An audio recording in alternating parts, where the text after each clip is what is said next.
on the panel today, we've got our very favorite Professor Prof Cairncross.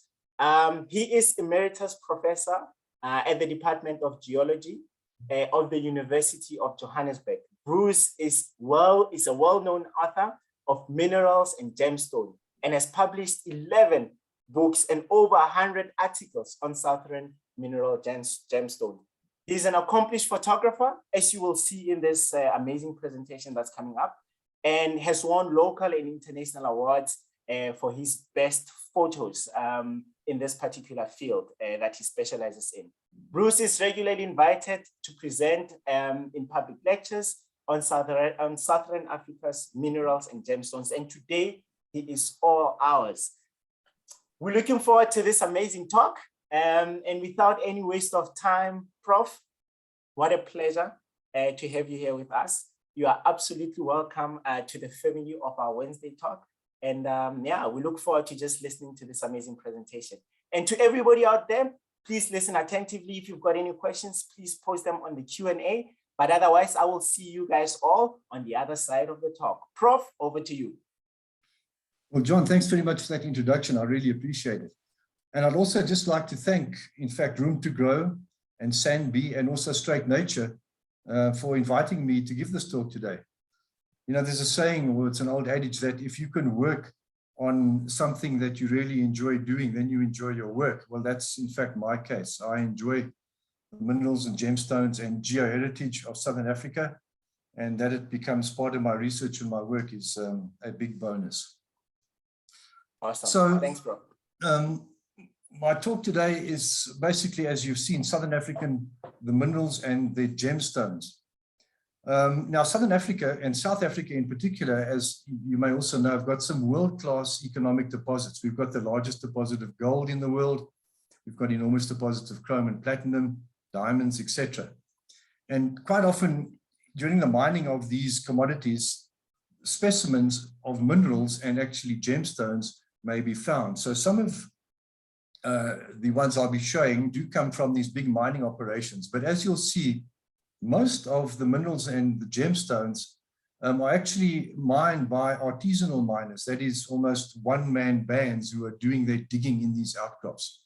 And as I say, during the course of the talk, I'll show you, in fact, some of these. So I think without further ado, I just wanted to acknowledge two sources of my research funding. The one is basically CIMERA, which is a national center of excellence, and the National Research Foundation. Over the years, they have provided my research funds, because you need money to go to the field to analyze minerals, lab work, production, etc. So just to acknowledge them. I thought I'd start by just giving a definition of a mineral and a gemstone. And I thought a mineral because some time ago I gave a talk also about minerals for one of the local clubs here in Johannesburg. And that evening in the audience, I saw there were two dietitians. And I wondered what they were doing there, because, well, they saw the title of minerals and they thought it was actually dietary minerals, you know, in other words, for your well-being. But they still stayed for the talk anyway. So, but I thought I would just give this definition. A mineral is really a naturally occurring chemical compound or an element which is inorganic and formed by geological processes. And some of the mineralogists like to add an extra qualifier that it needs a regular structure, atomic structure. And that picture you see there is a group of quartz crystals from Malawi. And you can see they are a regular structure. They've got 6 sides, and that is one of the 5,766 known species of mineral known in the world today. So we're getting up towards 6,000 new species, and each year new ones are found. Many of these are very esoteric though, and one doesn't normally see them. So a gemstone, if you look at a general definition of a gemstone has to meet 3 criteria. It has to have beauty, must have durability. It's no good having a gemstone which is going to break or chip. And in general, it should be rare. So there are some exceptions to the inorganic definition of minerals, because we know we have pearls and amber and coral and jet that are organic gems.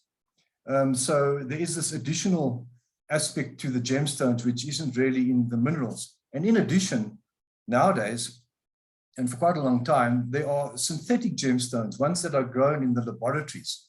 And virtually any gemstone that is found in a natural state today can be grown in a lab. Ruby, emerald, sapphire, cubic zirconia, even diamond. So there are these, if you like, unnatural or synthetic stones.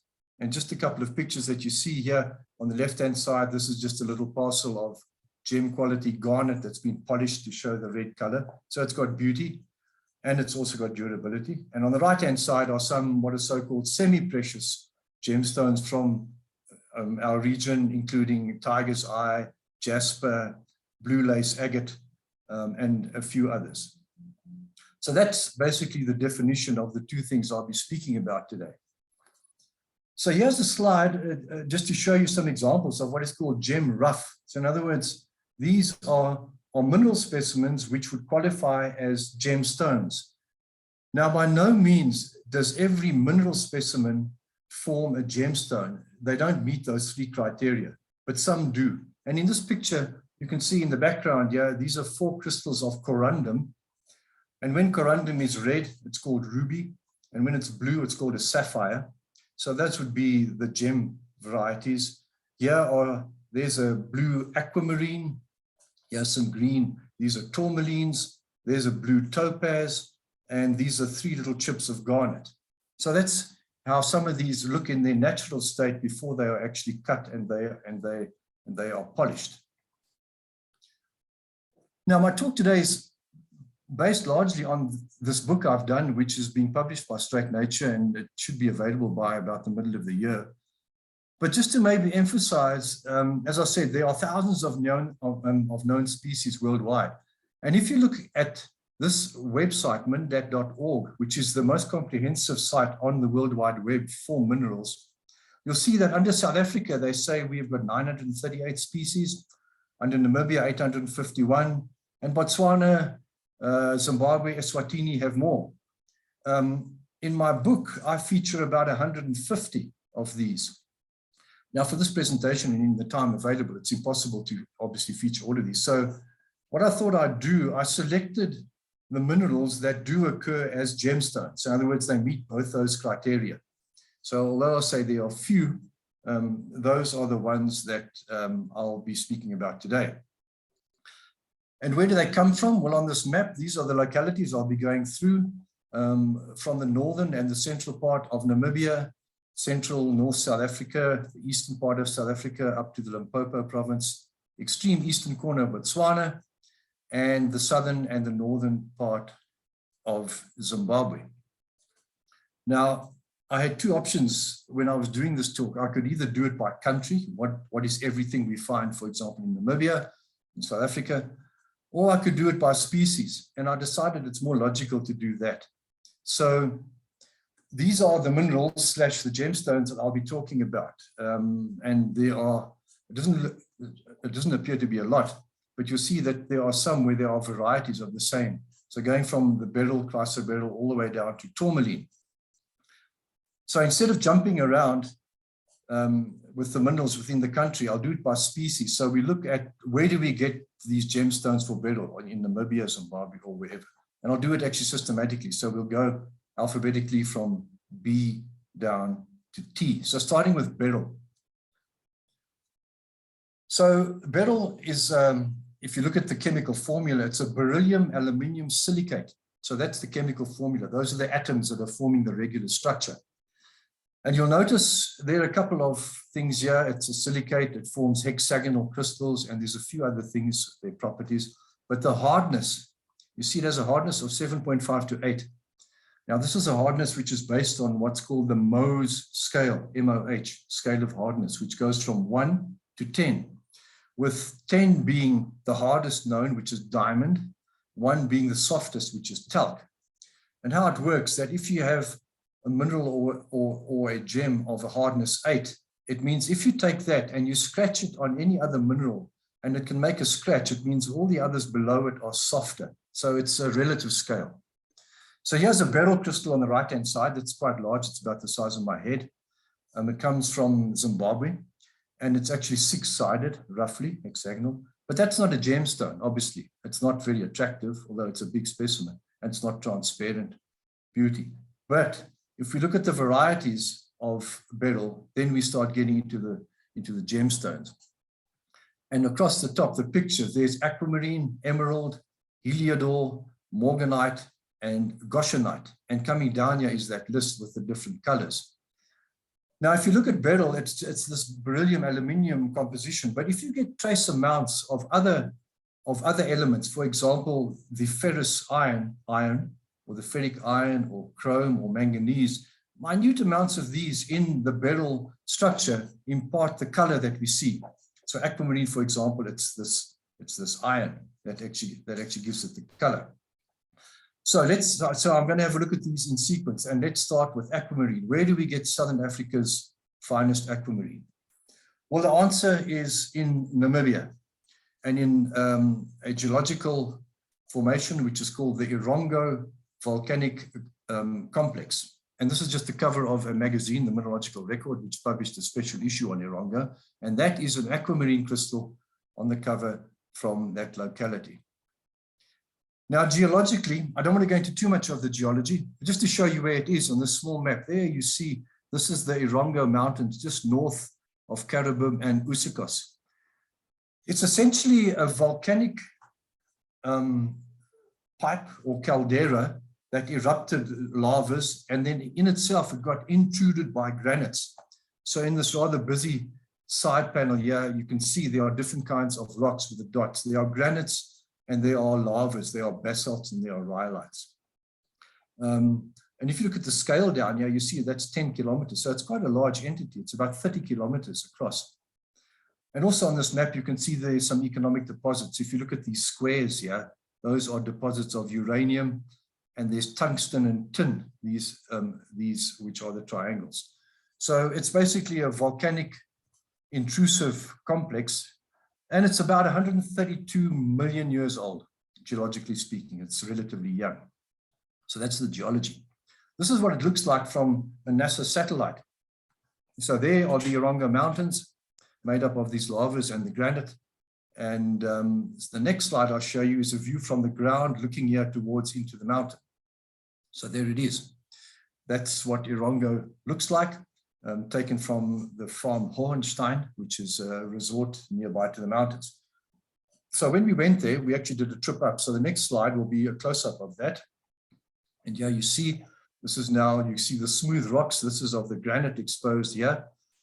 And if you climb up this gorge and then you start to hike around the mountain, you'll see where the artisanal miners are actually exploiting the minerals. And it's not just aquamarine. There are lots of other minerals there which they collect. So here's a close-up of this edge on the right-hand side. Now for scale, if you want to get a scale, there in that little red ring is a little shelter, a little tent, if you like, built by one of the miners. And if you look at this outcrop, it's completely pockmarked with these hollows everywhere. There are these hollows in the rock. And some of them, like this one, there's a trail of white broken rocks actually streaming down. And this is where the artisanal miners are digging out into these pockets or vugs in the rock in search of the minerals and the gemstones. And some of these are quite small pockets. They may be the size of a soccer ball. Some can be huge, almost half the size of a room. And yeah, he's one of the local guys. I took a photo. This is where he's dug down into the granite in search of some of these minerals. And it's often very hard manual labor using hammers and chisels, but sometimes if they can, they try and use pneumatic drills. It's not easy to work up on these mountains to do that. So here's another view from up at the top of the mountain, looking out now, having climbed up. And there in the foreground, again, you can see one of these little tents of one of the artisanal miners. What they do is it's a hard task to climb up and down there every day. So they tend to spend time up in the mountains and they overnight there, and then they would come down on the weekends. So this is a view looking towards the west, towards the coast. And in the distance here, you can see the Spitzkoppe. That's another big mountain range, which I'll come to later. But even in this little picture, you can see these hollows here where they've been trying to find these gemstones, including tourmalines, not just aquamarine. And here are some examples of these. So these are aquamarine crystals, and you can see in each of these pictures, I'll have a size so you can see how big they are. They're not huge. Sometimes they're opaque, but when they get to be transparent, then they are truly a gemstone, and they can then be cut and faceted into these beautiful cut stones, like you see here on the bottom left. So these are all crystals that have been dug by these artisanal miners. So this is the aquamarine. This is the goshenite, which remember is the colorless variety. There's a single crystal, and here's a big spray of these on some of the matrix with quartz, also from Erongo. And this is rather a spectacular large specimen. It's a cluster or a starburst of aquamarine. But what's interesting is you can see the blue of the aquamarine, but towards the tops or the terminations of each of the crystals, it changes to yellow Heliodor. So these are bicolored. They are bicolored crystals of the Beryl, if you like, with aquamarine and Heliodor. And that must be showing something, that when these crystals are forming and they're crystallizing out of this hydrothermal fluid, that there's a change in the chemical composition as it's growing, and it's actually changing in its color. So that leads us into the next one, which is Heliodor. Remember, that's the yellow variety of the Beryl, Helios being the sun. And without question, the finest Heliodor in Southern Africa comes from this right up in the northern part of Zimbabwe, in the Karoi district, Mashonaland West, from a mine called the Green Walking Stick Mine. And these really fantastic Heliodor crystals, this is backlit to show the gemmy color, were mined there at one stage. And they are quite well known internationally. And here's another crystal in the Span collection, and here's a faceted stone. It's actually 51 carats, so that's a big stone, 2.3 centimeters. It was in the Warren Taylor collection. That's cut from some of this Zimbabwe Heliodor. So that's aquamarine Heliodor. The next, and probably the most famous, if you want to arguably, of the Beryls is emerald. Now we hop back into South Africa, and here's a little insert up in the Limpopo province. Here's a geological formation called the Murchison Greenstone Belt, and it's shown here with some of its details. And in this map here, it's this blue line which is coming across here. Now, this is a very ancient formation of rocks. It's actually Archean in age, which is 3 billion years old plus. And interestingly enough, apart from the emeralds, which I'll show you now, there are also deposits of antimony in the Murchison Belt, and gold as well. And in fact, the antimony deposits are the oldest deposits of antimony in the world, Archean. But we're more interested in the emeralds. So at Gravelot, in approximately around about 1927, these emeralds were discovered in the rocks of the Murchison Greenstone Belt, in quite close to Gravelot. And they were mined extensively. Here's a view of the old mine, the Gravelot Emerald Mine. And the emeralds are hosted in what's called a biotite talc schist. It's basically a metamorphic rock, and it's quite soft, and it glitters. So this is a view of the old pit, and you can see the various benches that were excavated. Now, at the moment, there's no active mining going on there, but historically, prior to World War II, several 100,000 carats of emerald were mined here during the 1930s.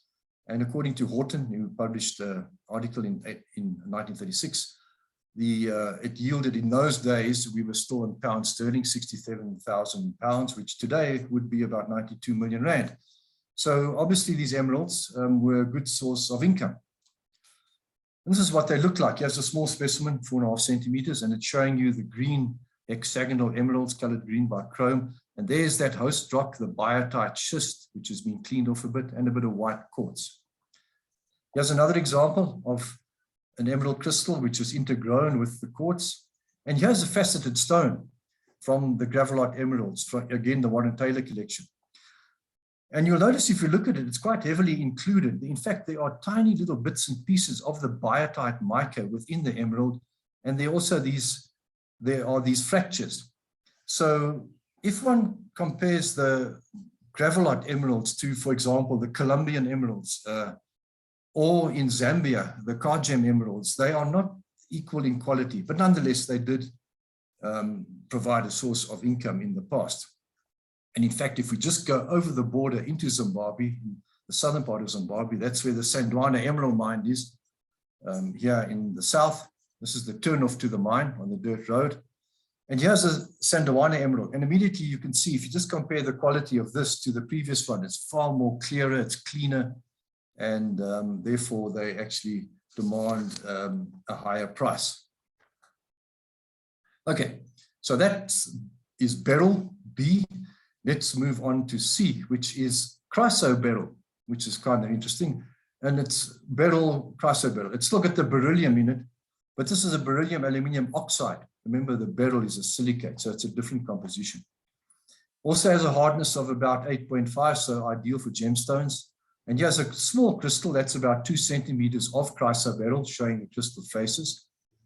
But what's desirable from a gemstone standpoint of chrysoberyl is that if these are polished in what's called a cabochon, which is a domal shape, it produces a chatoyancy, which is a play of light, which is called cat's eye, that as you move the light over the cabochon, it moves. And that's very desirable in stones that show that particular property. So that's chrysoberyl from up again north in the Koroi district of Zimbabwe. But world famous chrysoberyls come from the southern part, southeastern Zimbabwe, in the Masvingo district, from what's called the Novello claims. And these are called Alexandrite. And here's a hexagonal Alexandrite chrysoberyl, about just close to 4 centimeters. Now that's a mineral specimen. It's not transparent, and purists would say, well, it's not too attractive. But they can be transparent, and when they are, they show this what's called an Alexandrite effect, which means in daylight, the crystal is green, but in artificial or incandescent light, it changes color to red, and it's a natural color change. And that's quite desirable. In other words, if you have a ring with a cut Alexandrite in it, in the daytime, it will be green, and in the evening, if you're wearing that ring or a brooch, it will be red, so it changes color. And in fact, even synthetic Alexandrites that can be grown in the lab are able to possess this property. So that's the gem variety of the Alexandrite. So let's move on to, if you like, the king of gemstones, and certainly for Southern Africa, that is true, and that's diamond. Obviously, it's composed of carbon. And this is the pinnacle of the hardness scale, the Mohs scale. It's a hardness of 10. So diamond can scratch any other mineral. It can scratch corundum, which is a hardness of 9, for example. And it's obviously a well-known and a very famous type of a gemstone. And if we look at where we find diamonds in South Africa or Southern Africa, there are 3 geological environments. It's in kimberlite, the host rock. It's in alluvial gravel in the rivers, and it's along the west coast as marine diamonds.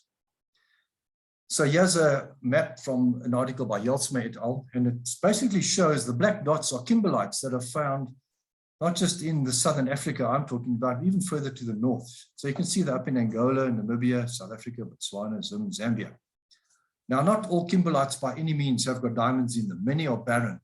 They have to meet specific geological conditions to actually possess diamonds. And on this map as well is this sort of purplish zone here, and that's a geological entity which is called a Craton. It's like an ancient continental continent that formed before the African continent. And these kimberlites are volcanic pipes or intrusives that actually intruded up through the surrounding rock and erupted on the surface. And when they intruded through the Craton, they have the potential to form diamonds. But when they intrude in areas where there's no Craton, then usually they don't possess diamonds. And that's sort of a general exploration tool that can be used by the diamond industry.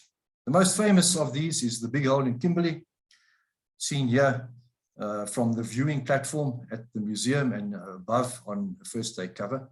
It was active until 1914, and during its tenure, it produced 14.5 million carats of diamonds, which equates to 2,700 kilograms of diamonds were mined out of this kimberlite, which is phenomenal. And it's obviously, as is often stated in the literature, dug by hand, largely. So that's a typical kimberlite. The alluvial diamonds occur when rivers like the Vaal River and the Orange River drain across areas where kimberlites are outcropping, and they erode the diamonds up together with the sediment, and they get transported and deposited with these rivers and ancient rivers, which are now extinct, and they get transported along to the coast, where they then get deposited as marine diamonds. So I'd like to show you now some examples of these alluvial diamonds. So here's quite a large operation, just quite close to Berkeley West. It's called the Waldex plant, where the gravels, you can see here, these are gravels, the ancient gravels of the Vaal River, where they're being transported in by these trucks, and it gets tipped here into a grizzly, and it gets actually sorted via sieves, and it then goes to various pans to be sized to look for the diamonds. So this is a big operation, but there are one-man operations too. Here's a photo out of Gardner Williams' book, Diamonds of South Africa, and it shows you this operation in the late 1800s, where they are looking at a sieve here, trying to find these diamonds by hand. And it's an interesting photo. It looks like a family outing here, a couple of children, and here a few dogs are lying. But even more recently, this is in 2003, but even today, this is also quite close to Waldex, and here's a little one-man operation going on where they're busy trying to sieve and find their diamonds. But basically, you sieve the gravel, and then you get down to a certain size, which they call bantams, the diamond miners, and then it goes to a grease table, and that's what you see here. So the fine sorted gravel is coming in through a feeder here. It's being jigged along, and it moves down a vibrating table, and it comes here and it falls over. There is water being injected in here. This is a thick layer of grease. Now all of the pebbles get wet, and they don't stick to the grease because they are wet, and they then just pass over. But diamonds, being hydrophobic, stay dry, and they stick in the grease. So you can take a little trowel here, and you can then dig out the diamonds out of the grease. That's a typical grease table that's used to capture some of these diamonds in some of these alluvial operations. And what do they look like? Well, this is a parcel of 66 carats of diamonds mined from the Vaal River. These belong to CS Diamonds in Kimberley, who graciously allowed me to photograph their diamonds.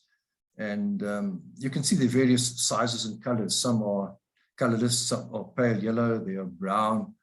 And, you know, diamonds always, they talk about the 4 C's, the color, the clarity, and the cut. Which is after the diamond has actually been faceted. So these are alluvial diamonds. And it's interesting, you see, even though they've been transported in the gravel, some still retain their sort of octahedral shape. I had the good fortune in 2010 to see and to photograph the Cullinan Heritage Diamond seen here next to a pair of tweezers. And that was quite spectacular to see this. And just to put it into perspective, here it is here on a hand for scale. It's 507 carats. So that's the rough diamond before it was cut from the Cullinan mine. But in addition, here on the other 2 photos are more of these alluvial diamonds from the Vaal River, 2 yellow octahedrons for 47 and for 49 carats, and this brilliant white rough with some inclusions inside of 138 carats, again belonging to CS Diamonds. And yeah, some of the colored stones. Obviously, colored diamonds are desirable as well. And in fact, blue diamonds and red diamonds are amongst the most desired. And again, it's a small parcel showing some pink diamonds, yellow. Brown is the least desirable color, or black actually. And then down below here, here's a few small ones. There's a green diamond, which is quite unusual. And this very aquamarine blue. These again are quite small, but very nice stones for color. There's a 65 carat octahedron with a 18 carat pink diamond, rough again prior to cutting. Now, all of these I've been talking about are actually South Africa, but Botswana and Lesotho obviously also have premier diamond deposits, and obviously in kimberlites, the Letseng mine in Lesotho, and Juan and Orapa and others in Botswana. And just if you look at this table, it just shows some of the largest diamonds from these regions, and from Lesotho, South Africa, and Botswana. Obviously, South Africa has the Cullinan, which still has yet to be actually superseded, over 3,000 carats. But Botswana isn't a slouch by any means. And so here you can see the sizes in carats and the year that they were mined. I mean, the Sewelo, 1,758 carats. There's an unnamed stone in last year, just over close to 1,100 carats. And in Lesotho, the Letseng mine has produced a prodigious amount of large diamonds, 600 carats, 490, 314. So Southern Africa, yes, there are other diamond mines in the world, obviously Canada, Australia, Russia, even Brazil, India. But certainly gemstones, the Southern African ones are up there with the greatest. Now, we can't leave diamonds without this last slide. You probably know the Witwatersrand goldfield. I'm sitting up in Johannesburg, the largest deposit of gold in the world, extending from the Free State up through Gauteng, across to Evander in the east. What isn't common knowledge, perhaps, is that within the conglomerates that contain the gold are diamonds. So actually, this is a gold and diamond deposit, which in economic geology terms would be the absolute pinnacle of any economic deposit, if you could mine gold and diamonds at the same time. Unfortunately, the diamonds that are found in the Witwatersrand conglomerates are very rare, and they are almost all the same. These are two Witwatersrand gold diamonds. You can see 3.5 mils, they're quite small. And they invariably, almost without exception, are this pale green color. And they were originally found actually in the late 1800s in the Klerksdorp region, but they've subsequently been found elsewhere. But again, very rare, and very few are known outside of museum collections. And what is believed in this paper, which is published by RAL, is that there's also uranium in the Witwatersrand goldfield. And that uranium has irradiated the diamonds that were lying in this rock, this old plastic sediment, and it's formed a green radiation skin, because if you cut these in half, there's only a thin, like around an orange, green layer, and inside they are transparent. So economically, I mean, compared to the Cullinan, etc., they aren't worth much, but scientifically and academically, they are priceless, because it is known that diamonds are very old. They are extremely old, formed in the mantle of the earth.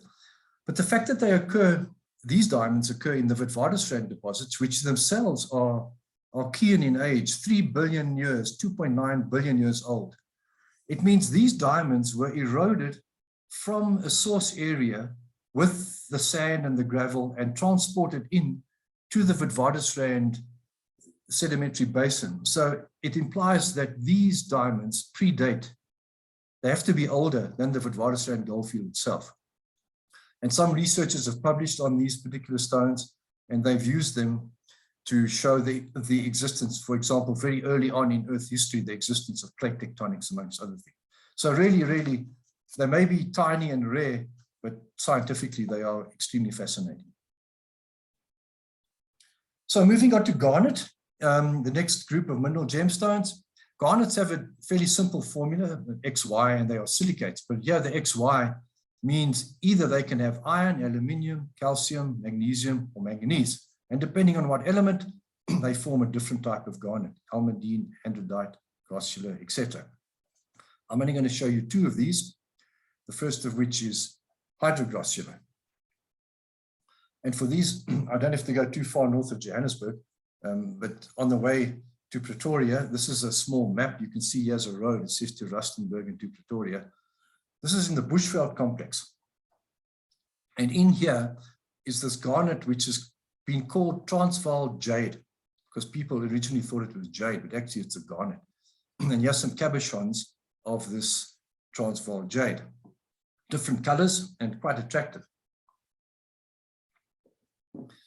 And it occurs in the Bushveld complex. where some of the rocks you can see here, these are anorthosites. It's a white rock made of plagioclase feldspar. And the garnet actually forms from an alteration of the feldspar, and the color comes primarily from chrome, from the chromite that occurs in the area. And again, these deposits were discovered in outcrop in the 1930s. And there has been some research done on it. This is a paper in the South African Journal of Geology in 1957, where he examined these and showed that actually the garnet forms as a secondary formation of the alteration of this anorthosite rock, and it forms in layers or bands. And it looks like this. Here's some examples. There on the background is a rock of this Transvaal Jade, and cutting across, there's a chromite seam. So it's the chrome that's actually coming out of there in minute amounts, going into this anorthosite and polluting it, if you like, changing it, forming the hydroglossular garnet or the Transvaal Jade. There's a rough piece which is pink. That's the most desired color. Here's another polished piece with two chromite seams, green. And here also a variety of colors showing you this alteration. So it's an interesting garnet. You never find garnet crystals, but it's massive like jade.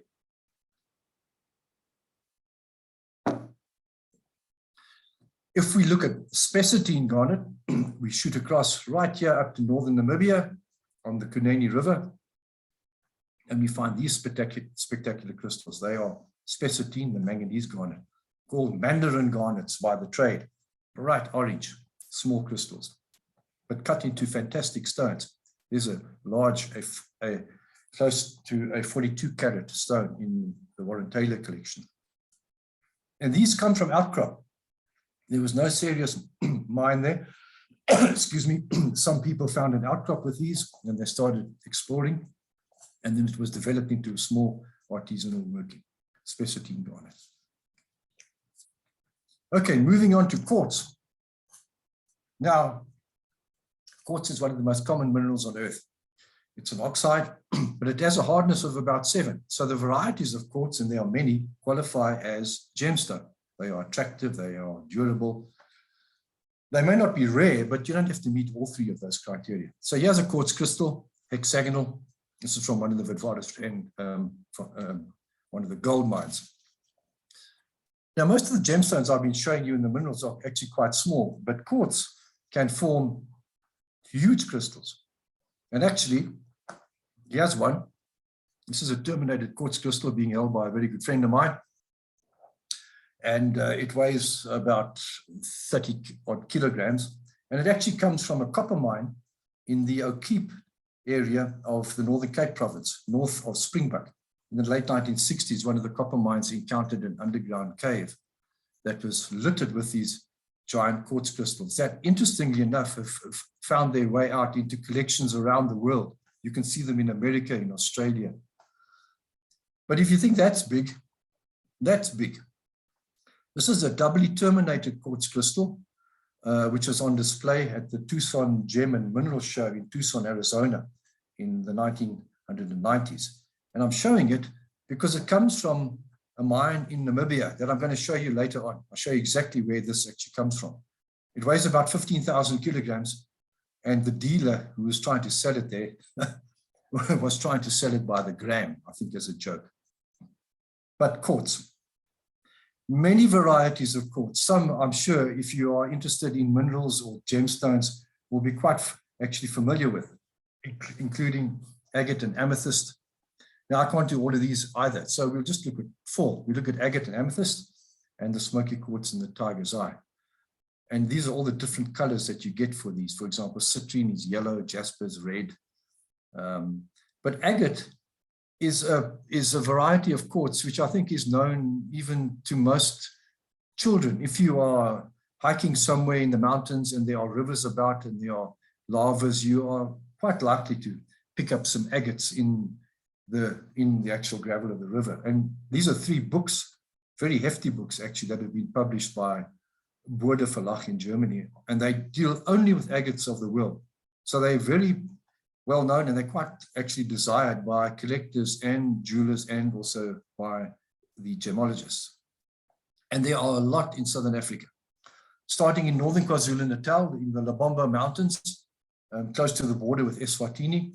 There are agates that come out of the Drakensberg lavas. And these are two examples. This is a polished slice of agate, 28 centimeters. And these are two halves of what are called moss agate, where the structures inside look like moss growing inside the chalcedony or the quartz. In Namibia, the blue lace agate, south of Karasburg, these were mined.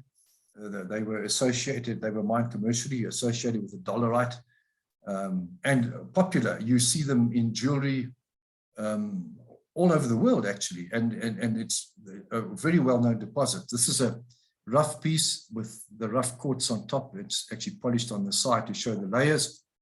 The same with this piece here, beautiful blue banding, and here again is a little cabochon of the blue lace agate. Botswana, well, you know, Botswana has the diamonds, and they don't have much else in the way of collectible minerals and gemstones, but what they do have are what's called the Botswana Agates, and even been featured on one of their stamps. And in this extreme eastern corner, close to Pont Drift, is where they are found. And it's again here where there are lavas, basaltic lavas that have got these agates inside the lavas that weather out into the river, and they can be collected there. And these are really attractive agates. And here are three. I'm showing the different structures you can get in agate, these beautiful concentric zones. As the agate is forming or crystallizing, it forms from the outside in, and slowly it fills up in layers as it's busy crystallizing. Or it can be two parallel sides coming together in like a pipe, or this very complex arrangement. So all three of these are Botswana agates. South Africa, we go back to the alluvial diamond mines, and in amongst the gravel here, there are abundant agates, and the local mineral clubs, the rockhound clubs, so to speak, often have outings here to look for agates. So these are some from the alluvial diamond mines at Windsorton that I collected, and they again have been cut and sawn and polished to show the internal structure. Some are half complete, some are, obviously you get a mirror image when you actually cut them open. Sometimes you see on the outside of the agate, you can see the lines or the banding, and when you saw them internally, you don't see the same, the structure changes, so it's a bit of hit and miss when you open them up. But I did have one that looked interesting, and when I had it cut open and actually polished, it looked like this. These are the two halves, and it looks like two people who are kissing with two eyes, but those are basically agates with two small semi-agates inside, and that's also from the alluvial diamond mines.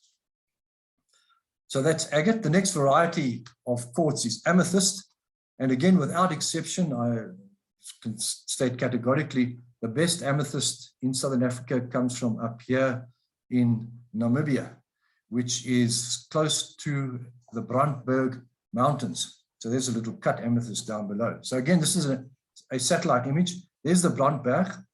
There's the Ugab River in the north. This is the Messen crater, a volcanic crater. And this area here is what's called the Gaboboseb Mountains, one of which is called Tafelkop, or Table Mountain. And it is this area where amethyst and smoky quartz and other varieties of quartz and other minerals have been known since the late 1950s, but really entered the world market in the last couple of decades. So these are lavas that poured out during what's called the Cretaceous period. So here, if we just zoom out, there's the Brandberg, there's that crater. So this is the Gaboboseb Mountains here. This is the Etendeka lavas up to the north. If you were to drill a hole here, you would come through the geology that looks like this. And you can see here that don't have to be too worried about this, but the Tafelkop, the basalts, and it's in these very hard igneous rocks that one finds these geodes lined with the crystals. So my next slide, I'll show you from the ground, which is the view here at Gaboboseb looking in towards the Brandberg. So that's what it looks like. There's the Brandberg Massif. The highest point in Namibia is here. And here's just another view showing you some of the Welwitschia plants which are endemic in the Namib Desert there. These are very interesting plants. Some are over 2,000 years old. And they are interesting because there's male and female plants, and they also actually only have got two leaves that grow out from a cone. And then the wind blows and they get all tangled up. But very desolate. area, obviously in the Namib Desert. And the artisanal miners stay on site there, and it varies from year to year. Here you can see some of their abodes, extremely hot. I mean, it gets well over 40 degrees here. The closest town is Ois, which is 40 odd kilometers to the east for water. But they are searching in the outcrops behind where I've taken the photo for the quartz and the amethyst. And you can go along there, and depending on what they've been doing, you can drive around and you go to them, and they all know people come there, mineral collectors, dealers, and they'll have their boxes with what they've got, whatever they have, and you can then pick and choose if you want and haggle and buy from them. And this is one of the artisanal miners there who had this particular quartz amethyst that he sold to me. And this is what it looks like. It looks a bit like a turtle or a tortoise. Now it's actually backlit, so you can see there's amethyst in here. There's some also yellow or the smoky quartz, and there's a few other minerals attached on the outside. And so you get some very bizarre shaped amethysts there, not just normal hexagonal simple crystals. This is also from there, which someone says it looks like a dog, but it's basically a naturally formed quartz specimen with intergrowths of quartz crystals that have intergrown outwards from a point. Some are with the purple amethyst, some are colorless. It's also got inclusions of red, tiny hematite iron oxide crystals. And on the one end is a smoky quartz, which is what's called a scepter. It's like a scepter sitting on that quartz crystal. So truly bizarre shapes and forms can be found there. This is the more normal shape. These are the hexagonal gaborbicep amethysts. That's some smoky quartz, and that's the nice color, beautiful color, that can be cut into very nice gemstones. Here's two more examples. Here's one on the left, which is showing you some of the red hematite, and there's a stone that's been cut exactly from that kind of a crystal. Look, it's a quartz crystal, so that's not expensive, but with the red inclusions, it adds value to it. And here's a doubly terminated, 2 points either end, with an opposite, a little reverse type of a scepter on top. And here's another example of some of the amethyst in one of these vugs lined by some of the white quartz. It's quite rare to find them on matrix like this. They normally are broken off, but if they can be extracted, then they keep them on the matrix like this piece here, which has been trimmed. So this is a smoky quartz from gaborbicep, again with these interesting scepters and some amethyst. And there's a large stone that's been cut from one of these. So this is for sure the best site in basically Southern Africa for amethyst and for a lot of quartz actually as well. But if we go to South Africa and we shoot back to the Bushveld complex, so here we are up in just northeast of Pretoria. These are some farms on the road that goes from Pretoria to Groblersdal on a farm called Boekenhout Hoek, which is seen here.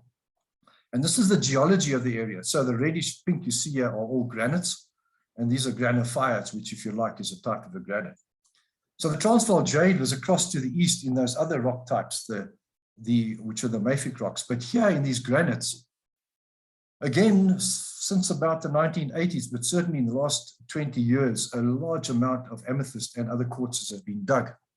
So this is the local village there at Kwandebele, where, again, artisanal diggers, and you can see in the foreground here, right in the front yard of this house, there's an excavation where they've dug down into the weathered rock, looking for veins of amethyst and other quartz. So here's some amethyst, which comes from this so-called the Boekenhout Hoek.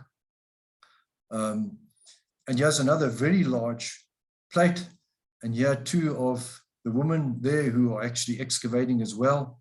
And it used to be you could go there, well, I guess you still can, and you could drive around and you would be met by the artisanal miners, and they would come with their trays and their boxes, and they would pack out, and you could then buy from them if they were willing to sell. And these quartzes are actually an informal name. They call them Cactus Courts because they look a bit like a cactus. The hexagonal original quartz crystal has been overgrown by these myriad of little tiny terminated quartz or amethyst crystals. So these are probably the best amethyst from South Africa, but they don't surpass the actual Namibia ones. But in addition, I just took this quick slide to show you the types of quartz that they find there. There's the amethyst. But there's this yellow quartz, which they call sunshine quartz. There's lavender quartz. There's smoky quartz. There's white quartz. There's this combination of colors. So great variety. And then just before we leave amethyst, we go to Zimbabwe, which in recent years has produced as nice as some of the Namibian amethysts, but not in the same volume. In the southern part of Namibia, in this map of the geology. And these are the ones which are coming from the Masvingo area, again in the southeast, and they are these beautiful amethyst scepters that are being dug again out of basaltic lavas there, out of these geodes. And here are 3 more examples. They again can be quite bizarre in their shape. This has got some iron oxide staining on it, and here's one that looks like a little dumbbell. But again, they can be cut and faceted into gemstones. Then if you move across, that was up in Zimbabwe. If you come down here to the Northern Cape province, again in the geology of South Africa, this blue area here is what's called the Transvaal supergroup. It's a succession of dolomites and ironstones. The last of the variety of quartzes occurs here, and that is Tiger's Eye. And these 4 samples come from the Griquatown area. This is basically hosted in these rocks of the Transvaal supergroup, and it's silica, so it's not really quartz crystals per se, but it forms by the alteration and the replacement of asbestos, the brown asbestos and the blue, the chrysotolite, and it gives you this beautiful chatoyancy. And again, South African Tiger's Eye has entered the world market for jewelry and for gemstones. Well, I'm going to digress for one particular species, which isn't really a gemstone, and this is in the Kalahari manganese field. In the background is a view of the mine at sunset. And this mineral called rhodochrosite, it's a manganese carbonate. Now, if you look at the hardness, it's a soft mineral, 3.5 to 4. So it's not really a gemstone, but I just wanted to show it because in the talk on minerals and gemstones, this is the most famous mineral probably from Southern Africa.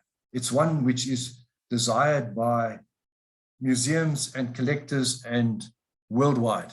And here's the reason why. Here's a specimen of this manganese carbonate, blood red crystals, very colorful, very aesthetic. And they came out in mass in the mid-1970s. And from the manganese mines, actually, specifically the Nchwaning 1 mine, and not really in great volume since. So they are very rare and desirable. And to support my statement, here's just 6 publications, all of which are featuring in the past the Kalahari, South Africa, rhodochrosite, covers of the Mineralogical Record in America, the German publication Lapis, Rocks and Minerals. It was the featured species on the Tucson show posters. So very, very, very famous. So just to show you a few of these, this is a cluster or a group of the rhodochrosite, which looks a bit like a hedgehog, really, with these flat terminations, 11 centimeters. It's not a gemstone as such, because if you were to put these cut stones into a ring and you were not careful, it would scratch and break. But it can be cut into what's called a fancy gemstone. And there's a whole collector market out there who collect fancy stones. In other words, ones which wouldn't traditionally be a hard gemstone, but that are actually forming beautiful cut crystals. And rhodochrosite is one of those, actually. And here's just a few more examples of these. And here's a large 24-carat cut rhodochrosite from the Kalahari. This is the last of the rhodochrosite slides, and it's what's called the snail. It belongs to a collector in California, Bill Larson, and it's achieved world fame. It's been on book covers, on magazines, on websites, and you can see why it's called a snail. It's this ball of gem quality rhodochrosite on this black matrix of manganite. While in the Kalahari manganese field, there is a gemstone that comes from there, and that's the purple gem sugilite, which has a fairly complex chemical formula, manganese and a lithium silicate basically, but it has got this hardness, and it's one of the few minerals which is in the mineral kingdom which is purple, and in addition has the property to be a gemstone. And it comes from the manganese mines. It's cut and polished. There's a rough piece here which has been polished into beads with green chrysoprase and gold. Here's a little square of it that's been polished, and here's a slab that's been polished. So it's very massive. It's like jade, if you like. But in very rare instances, it can form these purple crystals, which are very rare and again desired by collectors. Entering into topaz, and then we'll finish with tourmaline. Topaz is a famous gemstone worldwide, all over the world actually, including Southern Africa, hardness of 8. And if we want to find, where do we go to? Well, we got to go back to Namibia, the Spitzkoppe. And here again, north of Karibib and Usikus, and a different image, there's Ironga, we spoke about earlier, but just to the west are the Gros Spitzkoppe, the big, and the Klein Spitzkoppe. Well-known landmarks in Namibia, well-known tourist localities as well. And here's a view of the Gros Spitzkoppe taken at sunset. And it's featured again on the Namibia stamps. There is in fact, that's the same peak. And up here on the stamps, there's a topaz, which I'm going to be talking about, from actually Klein Spitzkoppe. So if you just look, one goes to the left a few kilometers, there's the Gros and here's the Klein. And it is here where these topazes come from. But also this granite has been quarried in the past. And this is an excursion we did to look at the old granite quarry where you see these blocks lying around. I think it was called Nabib's Sun. It's a yellowish color of the granite. And obviously where they quarry the granite, they don't want any imperfections. So there's no hollows here. But in places, the granite does get these pegmatite veins where they open up and form these crystals. This is some feldspar and some quartz. Here's another one with a hammer for scale. And it's in here that you can find topaz and also occasionally aquamarine and beryl. So the local, again, artisanal miners dig in the hard outcrop. And here you can see here's a wheelbarrow where they've been following these cavities. And here's 3 of these. They call them silver topaz because they are colorless. But they can be artificially irradiated to change color to form blue. So that's the mining in the hard rock. And they produce specimens like this. This is quite large, and that's a beautiful topaz sitting on the edge of a smoky quartz crystal. Now, on a previous trip that we did there, looking at this granite quarry, while we were there, we noticed in the distance on the dirt road, there was a dust trail that was coming towards us. There was a car approaching. And we weren't too worried because this is really public land and we had permission to be there anyway from the Geological Survey. But this car approached, and 2 chaps were in the car and they called us over and started to talk to them and in Afrikaans. And the one said, "Soek julle kristallen, are you looking for crystals?" So some of us said, "Yeah, no." And he said, "Okay, I'll take you to show you." So these are the 2 gentlemen concerned. They were driving in a Toyota that had no windscreen, and they agreed to drive us to show where they were finding topaz, obviously for a small fee. So they took us from the quarry here, where we were. We drove around over through the dry river here to the east. And even on this Google Earth image, you can see it's a bit pockmarked. So it's here where they are digging in the alluvium, where the topaz has eroded out from the mountains in the background over millennia and been deposited in amongst the gravels here. And you can find fairly good topaz crystals. And in fact, there was a Russian consortium that were mining these for a while to irradiate them. And it's not easy work. This is a grandmother and her grandson.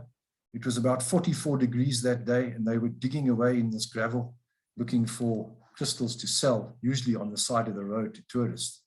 And here's another young lady also digging in a hollow that she's excavated, going after topaz, like this.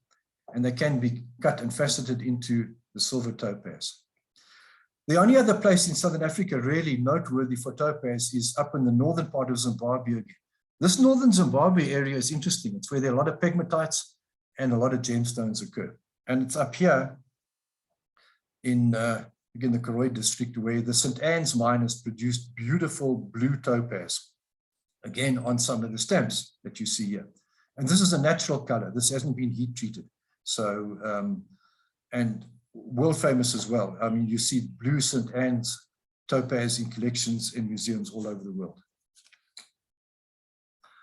Okay, finally, tourmaline. And I'm going to just show you two types of tourmaline. One is called schorl, which isn't really gem, but I'll show it, and the other is elbaite. But if you look at the chemical formula of tourmaline, tourmaline is often called the dustbin of minerals, in that it assimilates a variety of different elements into its crystal structure. These are the main ones, but they can get other trace elements. Now, tourmaline is hardness of 7, and schorl is black. And usually black minerals are not desirable because they're not colorful, and they often are not gemstones. But why I want to show these schorl tourmalines, they are from Erongo, is because they are the finest examples of schorl crystals from Southern Africa. In fact, maybe for most of Africa, they are really, really superb, and they are brightly lustrous, shiny like mirrors. They form crystals that look like garnets associated with quartz.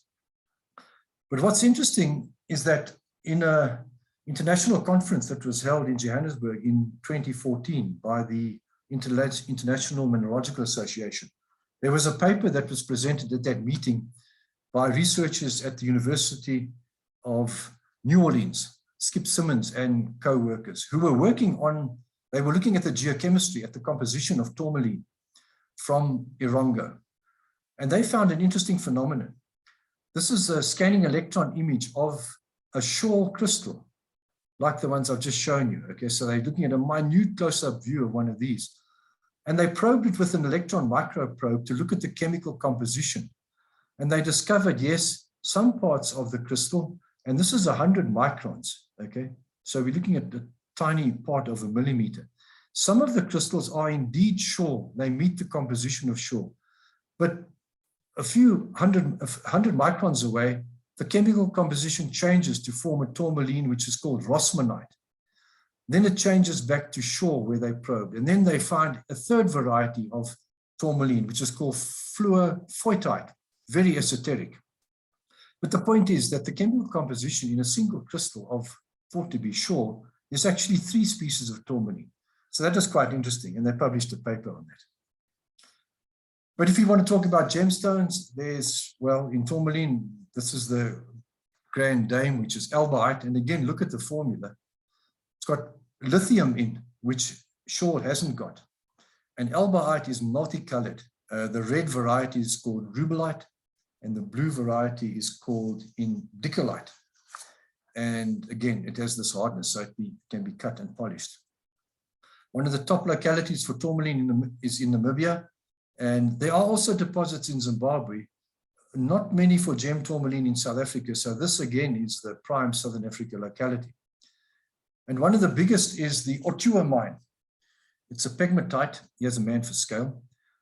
It strikes for about 2 kilometers. It goes along strike on outcrop, and it varies from about 250 to 350 meters wide. And the layers of rock dip almost vertically. So what you can see here in the mine, in this open pit mine, they've dug these adits which are going down at an angle where they are going after the gemstones, primarily after the tourmaline. And if you record that giant crystal I showed you early on at the Tucson show, it's believed to have come from this particular pegmatite. But apart from quartz, this is the fame of the Ortua Mine.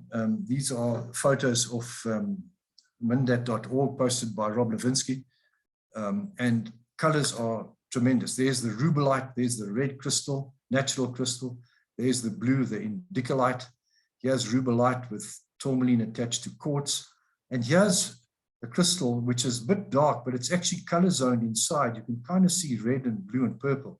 Now, if you cut this perpendicular to the main axis, you see this in a thin slice, what's called watermelon tourmaline. It's actually color zoned inside there, from a green outside through pink to white to blue. And here's the same thing here. So these are watermelon tourmalines from the Ortua Mine, one of the prime tourmaline mines in the region. But there are others. By no means, it's not unique. The Rubicon Mine, the Omapwe Mine, Nice north of Erongo, there are others. Here's a specimen from the Ortua Mine. So this is showing again one of the elbaites. which is attached to a quartz crystal. And if you go to Swakopmund in Namibia, to the Crystal Gallery Museum, they've got some displays there. And yeah, it says the world's largest quartz. And this is a quartz cluster which comes from that Ortua mine, which they managed to mine out. It took a very long period, it was very arduous, but they managed to preserve it and to bring it out. Here's a few more tourmaline crystals from one of the Namibia pegmatites, and then finally this lot here. Again, there's the watermelon tourmaline. These are from a pegmatite north of Ussicus. This is a small indicolite from Neuschwaben, and again some of the colored pictures. So that's my last of my slides, but I just wanted to end by saying that quite a lot of my books have been published by Struik Nature, but there are other authors also who have had their works published by Struik Nature. Nick Norman, Terence McCarthy, Gavin Whitfield, Bruce Rubidge, all have published in the geosciences and the earth sciences field.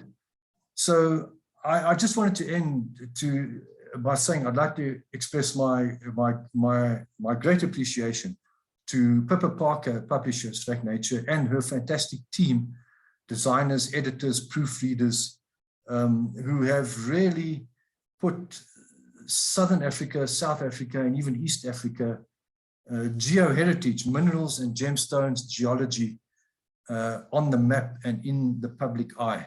So I just wanted to end by saying a word of thanks and appreciation to them. So thank you very much.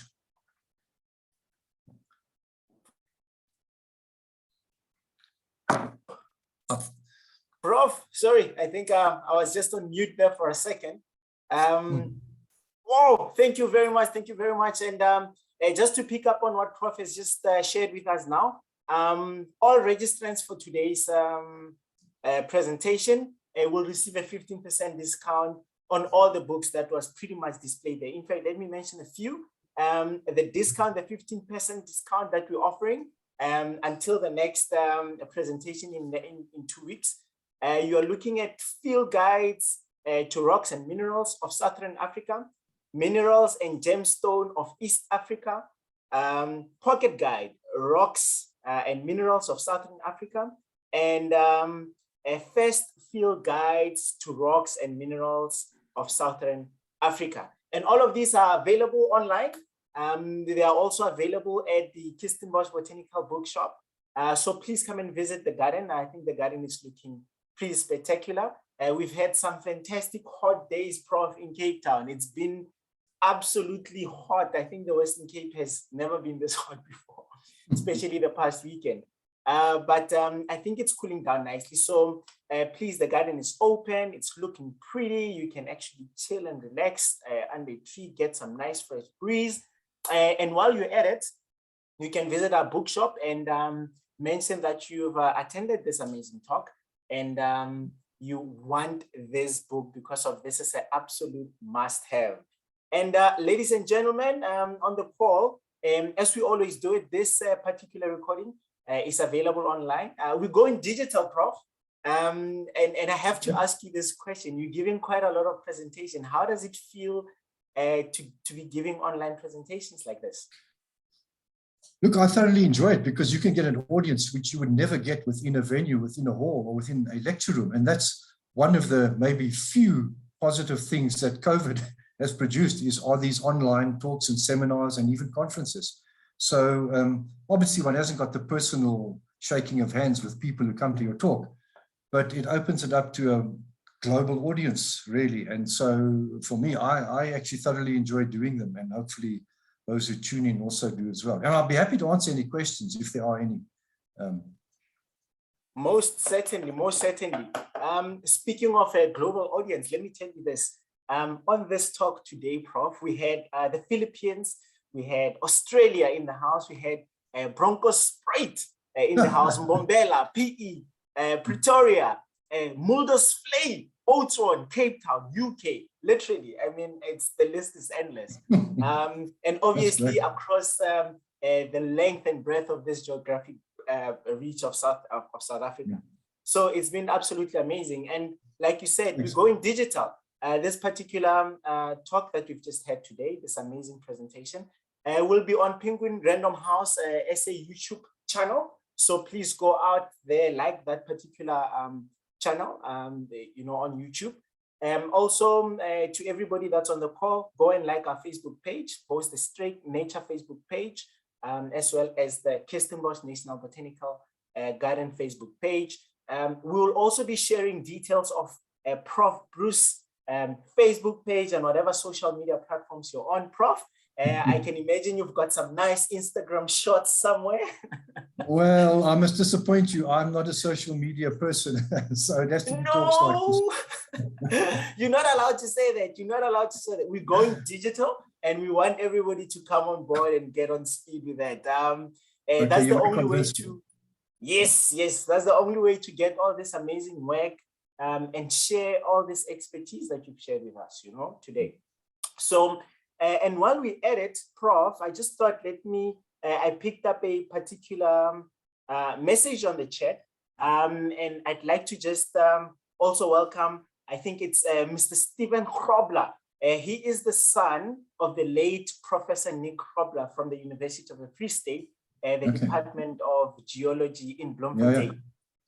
So Stephen, thank you, and tributes to your dad, and I think in your field of work, Prof, I'm sure you've got close associates, and you probably are familiar with Prof Nick's work as well. Awesome. Now, without any waste of time, Prof, we've taken quite a bit of time, and I don't want to take any more time. Let me just take a few questions. But I think it was so informative. A lot of the comments that have been coming up, it's, how do we get access to this amazing presentation? Where do we get this thing? But again, we've shared those details. It will be available on YouTube channel. So please go out and check that YouTube channel. Check out Facebook. It's currently live on the Struik Nature Facebook page, and it's also shared live on the Kirstenbosch Facebook page. So any other questions that may come, I will literally send them to you, Prof, and then we'll get them answered and then repost it and share it and get that engagement going for the next 2 weeks before the next upcoming talk comes again. But I've got particular questions here that I'd like to just raise. In fact, quite a few now. Sure, let's start with this one. If I can, yes, so we'll just try and go through them quite quickly, looking at the time. From I think it's Marita Stein. Marita Stein says, is there any reason that there is nothing found in the Cape Province? It's just the curiosity that I also have. Well, I presume you mean the Western Cape Province. Do you mean? Exactly, precisely, Prof. Well, that's not entirely true. I mean, there are some old, you may know, old historic mines very close to Cape Town. I mean, there were tin mines where they mined cassiterite in the Paarl area, the Paarl granites. There's an old manganese mine close to Hout Bay. So there are economic deposits and in the Western Cape. Maybe not many produced, let's say, aesthetic specimens of minerals or crystals. The reason for that is geological. You need the right geological environment, and many of these gems and minerals form in what are called pegmatites, which are in igneous rocks, and a large part of the Western Cape is actually covered by sedimentary rocks of the Karoo supergroup, sandstones and shales. But if you buy my book, you'll see that there are definitely localities in the Western Cape. There's a place very close to Calvinia that produces a mineral called prehnite. Look, I couldn't cover all this in my talk, but there's some fantastic, it's a green mineral that comes from there. There are calcite crystals from that same locality that are as clear as glass, beautiful rhombohedral calcites. So the Western Cape by no means is devoid of anything interesting or aesthetic. It's just in the time that's available, I couldn't cover everything. Great, Prof. Let me just take a bundle of questions also, see if we can maybe answer them. I think they're quite closely related. And the first one is coming from Claire, says, I'm interested that Prof calls the stone species. Is there a particular reason why you call them species? Is that, you know, the commonly known term for them? Yeah, sure. Look, I didn't want to go into that in any great detail, but just like zoological and also botanical forms. Sorry, I just want to let the dog out the room. Hang on a second. Who let the dogs out? Prof has had a thing before the presentation. He's been sitting quietly the whole time, so I'm impressed. Shame. In the same way that there are species of plants and species of animals which have a Latin name, you know, botanical names, like that plant I showed. Well, that's the species name. There's the identical things in mineralogy. There's an organization called the IMA, that's the International Mineralogical Association. And they are a body of world experts who, when a researcher is doing work and they find a mineral, they find some grain or in fact a crystal, and they analyze it, and they look at the chemical composition and the crystal structure, and they think, I haven't seen this before, it looks new. And they want to then define it as a new mineral, new to science, a new species. They send that work off to the IMA, who then very rigorously look at it, and they say, yes, this is new to science, it's a new species, and we'll call it the Johnite species, because you found it, you know? So that's what the species is. It's the official name of a mineral approved by the IMA. And as I said, there are 5,766 of those. Indeed, absolutely fascinating, Prof. Maybe for what it's worth, I'll do a plug maybe. But you can name, they name the minerals either after people for various reasons, or after localities, or after its composition. For example, there's a mineral called Zimbabweite, because it's discovered in a little deposit in Zimbabwe, and they call it Zimbabweite. There's a mineral called Cairncrossite, found in the Kalahari manganese field, which they wanted to name after me. So I'm a species. And while you add, and I can imagine the Brucey species mineral, let me just prick you on this particular topic of interest when it comes to indigenous knowledge systems. What are the medicinal properties of all these gemstones? Are there any? Is there any literature that supports such a phenomenon? Okay, the answer is yes. There's a wealth of literature on crystallography and crystals. And look, there are minerals that do possess specific properties. For example, quartz crystals have, in the old-fashioned watches, not maybe old-fashioned, but there used to be a quartz crystal in your watch which would pass an electromagnetic force, would go through it, because it's capable of doing that. So they do possess properties that can have some sort of energy that can be imparted into them. And so there's a huge global group of people who believe in the healing and the medicinal properties of crystals. And there are books published. If you just Google it, you find hundreds. And it goes back to biblical times. I mean, you can read in the Bible about amethyst. You know, if you put it under your bed at night, you will dream, you know, for example. So that's like a belief system. And it's like anything. If you believe it, well, you believe it. Some of it is a bit out there. But I'm sure you know, I don't have to tell you, there are many minerals which are used in medicine. Specifically, I mean, there's one, just to take a name, kaolin. It's a clay. It's a white clay mineral. Now, when that is processed and pulverized in the correct way, that's used for people who have got diarrhea. It's actually one of the main compositions in the medicine for diarrhea. So there are definitely medicinal properties of some minerals from that standpoint, but there's the other side, which is the healing property, which is what people believe. And if you believe it, well, you believe it, you know, and it may help you, it may work. Prof, We kind of trying to just wrap it up, at least, and end it off just before, you know, in the next 4 minutes. But Sure. so let me just take two last questions. Perhaps maybe the others we can just, you know, answer and then just post them on the presentation that's uploaded on Facebook. But let me start about the diminishing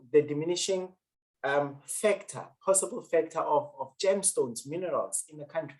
Is there something that we should be worried about as a global community, that all these minerals or gemstones are being depleted because of their overmined? Or what happens? Does the atmosphere automatically sort of rebuild these gemstones? Well, you are kind of right and kind of wrong. Yes, some deposits are depleted. Some are very small, and once they are mined out, they're finished. But, you know, new ones are being continually discovered. And there we must tip our hat, figuratively, to these artisanal workers. I call them miners, but they are people who are out there, like in Boekenhouthoek, like along the Orange River, who have no geological training. Yet they see things and they decide, well, I'm going to dig here, maybe I'll find something. And they then find something new quartz or new beryl or whatever. So that is ongoing. And, you know, diamonds, well, there are still diamonds, although some of the companies, you know, have maybe mined out a lot of their deposits. So yes, things are depleted, but new deposits are being discovered as well. It's sort of it's an ongoing thing, really. And but if we look at gemstones, you know, I mean, the true tourmalines, topaz, etc., really, Namibia is probably, in Southern Africa context, is probably one of the main countries, and Zimbabwe's has always had huge potential, and it still has got huge potential. I didn't talk about Mozambique. It's not really part of my area, but up in the central parts of Mozambique, there are world-class deposits of gemstones, many still to be mined and discovered. So it's not all the end of the line kind of thing by any means. All right. And the last two, definitely, and this one is coming from Trevor. Trevor says, what is a tanzanite? Is a ruby a form of corundum? I hope I'm asking that question in its right context. Well, two questions. First of all, yes, corundum. Look, I didn't do corundum, but corundum, if it is red and if it is transparent, it is a ruby. So ruby corundum. But even if it isn't transparent, if it's opaque, they can still make like cabochons out of it. So yes, to answer that question, red corundum is ruby. Blue corundum, transparent, is a sapphire. So those are the two gem types of corundum.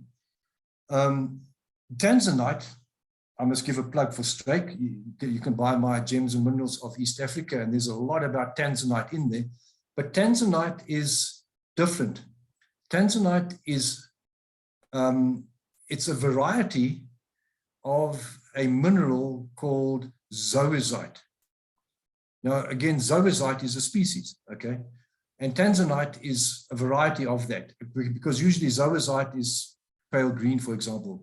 But tanzanite, again, has got some of these minute trace elements in it that give it this characteristic blue color. And actually, tanzanite to date is unique to Tanzania, where it's mined, that's actually named after. So that's where it comes from. But I must also say the majority of tanzanite that one sees in jewelry is all heat treated. They enhance the color to make it that blue color. But so yeah, tanzanite is a variety of a mineral zoisite. Lovely. Prof, I think I'm going to wrap it up here, but I think I'll just ask one more question. Most of the gemstones that you presented today have a rating hardness, if I may call it, of around 7. Is that a typical standard rating for most gemstones? Or what would you say is the softest sort of rating in terms of the gemstones? Well, you know, that's an open-ended question, because as I said, you know, we have these things which are called the fancy gemstones, which aren't the traditional ones, and they can be quite soft. I mean, some people collect cut and faceted fluorite, which is a very colorful mineral, but it's soft. It's a hardness of about 4. So to really be a gemstone that you want to last and to be, long lasting, that you can pass down to your children, it really needs to be harder than about 6 or so, 6 going upwards on that scale. Because anything from 5, look, 5 may also do. But normally it's actually above 5. And as I say, that's a relative scale. I mean, if you take talc, which is 1, if you have a piece of talc in your hand, you can scratch it with your nail, you gouge a groove in it. That's how soft it is. And then the next one up is slightly harder, and so you go on. All right. Prof, this has been an absolute amazing talk. And I think, I can see by the number of questions that are coming up, I think let's commit to everybody that's on the call now, that will take some of the questions, perhaps maybe send them to you in a one sort of liner, Prof, maybe be able to comment on them, and we'll definitely share them on our social media platforms. Yeah, what I'd like to suggest, if there are questions, please, you can either send them to me or Belinda can, either via email or something, because as I say, I don't do much on Facebook, but I'm happy to answer any questions in writing on an email or something. So, because I know there was another one, someone asked about the color in amethyst. So yes. Please, if there are any questions, just let me have them. 100%. There we have it, ladies and gentlemen. It is now just after 12, and we've kept you so long, Prof, because of the way you speak about, gemstone, the passion that you have. And I love how, openly you talk about them, from a scientific point of view, telling us the chemical equation of all these gemstones, makes us remember the chemistry classes back in high school. Yeah, good. So thank you very much, Prof. You're welcome. Once again, to everybody that's on the call, compliments of the new season. We wish each and every one of you a fantastic 2022, and we want everybody to be successful this year. Let's continue to protect one another, and make the best of 2022, so that we can live to see many more years to come. With that said, thank you everybody that has joined us. Thank you to all our stakeholders, Kathy, for putting all these wonderful presenters together, sourcing them out. We absolutely adore you for that. And thanks to Belinda and the team back at Struik, who make all this online platform possible. And to Room to Grow, thank you for your continued support. We absolutely love it. And from my side, it's been an absolute pleasure engaging with you, Prof. And we wish to definitely invite you back here again. And this time, with a slight twist here and there, because I think it will definitely be a popular one. So ladies and gentlemen, thank you very much. And see you guys in the next 2 weeks when we have another engagement with another great speaker. Thank you, Prof. And thank you for Thanks very much. Thanks, and all the best to you. Bye. All right. Thank you, everybody. Cheers. See you guys next time. Have a good day. Bye. Cheers.